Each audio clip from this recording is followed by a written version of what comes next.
budget. We are told about the source of revenue, and we are told about expenditure. But that source of revenue, that is where the criticality comes in. And I don't know whether you are critical about what we have seen about the source of revenue. Fundamentally is tax. Fundamentally is tax. And if we don't have budget support, we are dead. That also came out of the presentation. Are you happy about that? No. They have presented two sectors which are fundamental to the life of this nation. That's agriculture. And fishing is part of agriculture. But you have not seen anything being said.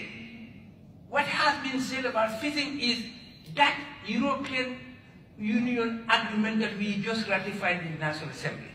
They are going to give us 550,000 euros to fish in our waters for 3 years. Bad deal. 550,000 euros. Do you think how many 550,000 they are going to obtain in 5 years, 3 years? Bad deal. No, bad deal. That is where our money should be coming to develop this country. And that is where we should have invested to generate revenue and not to kill people with tax. Agriculture is another sector. But you go into the provinces, groundnut is still a liability in the hands of farmers. That is supposed to be the main cash crop of this country. It is no longer. They say tourism is the biggest foreign exchange island. Can we depend on tourism? Gambia is a bad competition in tourism. Gambia cannot compete Kenya. No. What do you have here to offer to tourists? Your nature is dead. You have no animals in your country. Go to Kenya. So this is where we must talk. These are the issues we must address. Government must invest in the productive sectors of our economy for us to be able to generate income without killing people with tax. That's what we have to do. And that is not happening. I'm not happy with what I have seen, because he is right in saying that more than 50% of the budget is coming from outside. Much more than 50%. When we inherited the government from Germany, there was a deficit of 4-point-something billion because they didn't have any budget support because of the governance situation. We had to redo that budget again, cut it down, it came to 920 million. But that did not solve our problem. And that's why the sack came. Well, let me just leave this. Somebody was talking about quality of education. And you are blaming teachers. Yes, quality is not properly equipped. I agree. But we have qualified teachers too. Some teachers are excellent. But the problem is not only quality teachers. Please, let us visit our schools. Go to your schools and see what's happening there. A high school, let's say with grade 9 in a high school, grade 9 with 9 classes of grade 9. Each class is 90 students. Are you following what I'm saying? A class of 9 with 90 classes. 90 each. 90 times 90 is how much? 810.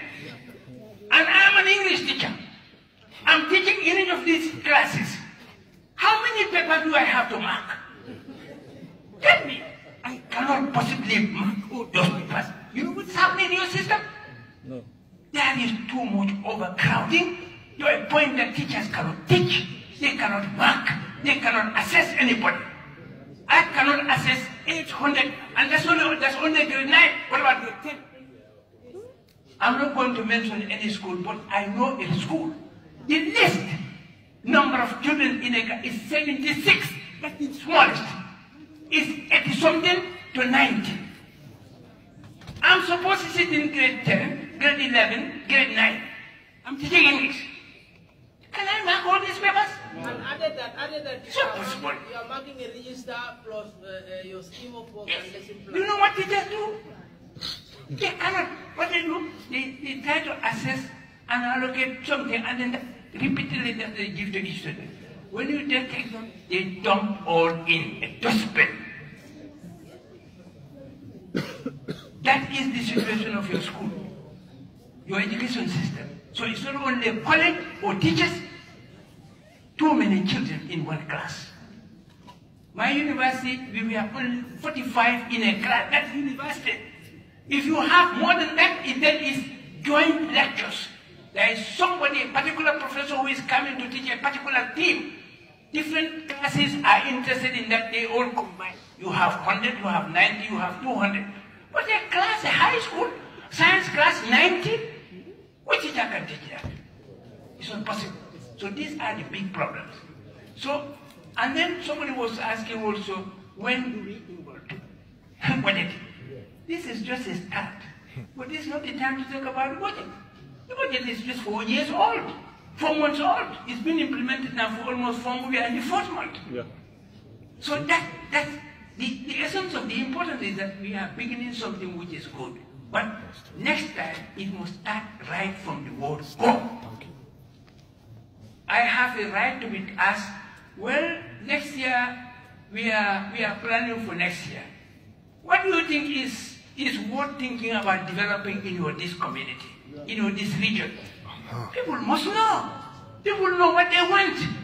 Ask them, what do you want to be developed here?